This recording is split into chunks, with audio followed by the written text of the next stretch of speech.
Well, we have been hearing so much this morning about this hero, this customer inside this restaurant who took it upon himself when Ryan King paused for a moment to reload to rush Ryan King, tackle him and take the gun away. And police have said he saved so many lives. Chris Conti is joining me now, and you had the opportunity to talk to this man, right. James Shaw. That is his name, James Shaw. He is 29 years old. He has a young 4-year-old daughter who he said he was thinking about most of the time when this was happening. We sat with James Shaw just a short time ago. Only 7-8 hours have passed since this whole entire ordeal began unfolding this morning at 3:23 over at the Waffle House in Antioch. James Shaw was there with a friend of his. They had just left a bar. They went over to Waffle House, as so many people do, to get a meal right before they were ready to go home. They had actually gone to the Bell Road Waffle House first and decided that that Waffle House was too crowded. There were too many people there, so they decided that they were going to go over to this other Waffle House over on Murfreesboro Pike. They sat down at the counter, the two men, James' friend, his name is BJ, who you'll hear from him in a little bit, and then James. They sat down at the counter and they were watching, one of the cooks was stacking plates. This is as vividly as they can recall this, and they thought that a bunch of plates had fallen. That's what the noise was that they described. And then they turned around and suddenly realized that Ryan King was outside, the glass had been shot out, and here he is just a short time ago describing what happened. His gun either got jammed or he was trying to reload. Not exactly sure, but I saw my opportunity in my window. So I took it, and I ran through the door as fast as I can, and just kind of jammed him up with the gun when it pointed down, and then we started kind of wrestling for it and scuffling and fighting for it. And after he let it go with one hand, and then when he just had it in his other hand, I just took it and I tossed it over the counter, and I pretty much removed him out of the restaurant with myself, and then he kind of walked off by himself. So you pushed him out of the restaurant? Yes.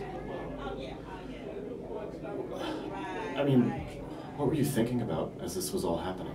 It wasn't really it really wasn't a process of thinking. It was more so of a now. You have to do this now, or it's not going to be.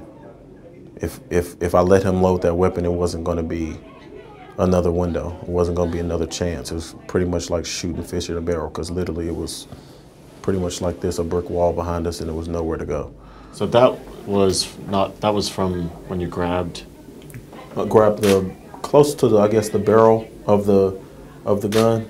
It's actually burnt in this, I guess, this little region here. Oh, because the gun had just gone off. Yeah, it was just discharging. So it's burnt pretty much up here, and then it's actually wrapped here into here. So think about what you just saw. That hand, his hand, is so severely burned because he grabbed the barrel of an assault rifle that had just gone off dozens of times.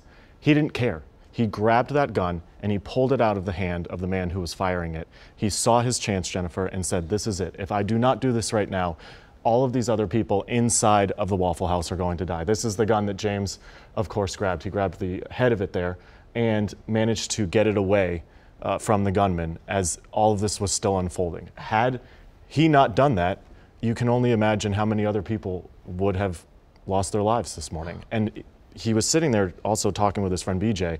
The two of them were sitting at the Waffle House this morning, and a number of people, including his friend, ran back into the restroom, and they locked themselves in the restroom as this was all going on because they thought that they were going to die. And then we sat with his friend for a minute this afternoon, and he said, you know, I've seen some things before, but when I walked out of that restroom and I saw those people there lying in their own pools of blood and there was nothing that we could do, it was just unbelievable. And James also said, you know, very candidly, he said, I'm sorry. And I said, why are you sorry? And he said, because I couldn't save those other people. And I think he just felt such remorse, and he's so sad about everything that happened. And as you can imagine, I mean, just having witnessed what he did. Yeah. And then he went to church. He saved all those people in the Waffle House, went to Southern Hills Medical Center. They treated him for third-degree burns on his hand. And then he went right to church this morning. And also at church with him this morning was Mayor Briley. Mayor Briley heard about what happened, about his heroic actions, and decided to actually go there and meet with James and thank him and spend some time with him. So there was you know, out of all of this evil that we have seen this morning, there has been some good, at least from what we saw over at the church that they were at this morning. Yeah. It's unbelievable. Just listening to him, I mean, he is most definitely a hero, and it just deserves so many thanks that we are hearing. Did he seem like he was in shock, still trying to process it? I think so, and you could see it on his face that he was just exhausted. His eyes were bloodshot. He looked tired, but to that extent, though, you could tell that the enormity of the situation still hadn't really registered with him. I'm sure. And he said that. He said, you know, not enough time has passed for me to really process what happened this morning. He said, you know, he has a 4-year-old daughter, and he said he's very much looking forward to just giving her a hug when he gets a chance, because he hasn't had that opportunity yet. I'm sure. And did he talk about, he was there with a friend, so the friend was not hurt? The friend was not hurt, no. He was locked in the bathroom, and then came out and kind of they saw what was going on. He did say that the gunman, when he walked in, just had that green jacket on, no pants, was completely naked from the waist down, which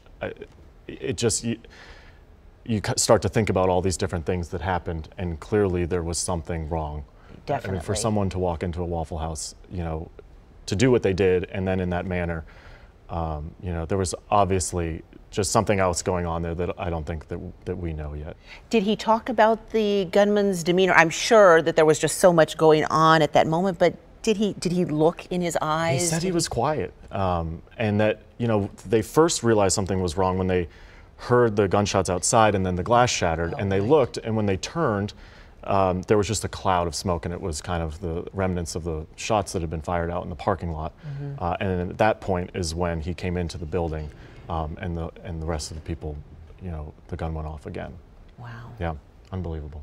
A lot of lives saved, though, because he did what he did. Yeah, we're going to continue to pour through. It's a very long interview, as you can imagine. He had a lot to say, so did his friend, so we're going to continue to pour through this, and as we get more, we'll come back with some more pieces for you. All right, Chris, we look forward to hearing from you. And a big thank you to James Shaw, Jr.